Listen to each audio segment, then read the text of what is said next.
pauwi galing sa The Hague, pabalik ng Pilipinas.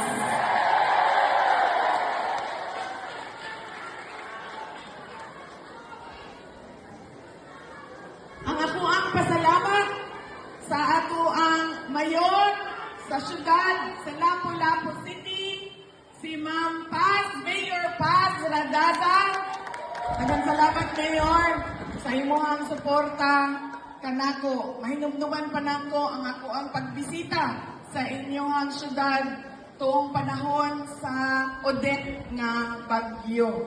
Daghan kayong salamat, itabangan nimo ang amuang opisina para makahatag pud ni og tabang sa mga lumulupyo sa Lapu-Lapu City. Thank you, Mayor Paz Radaza. Pwede mo man lungkod, okay lang.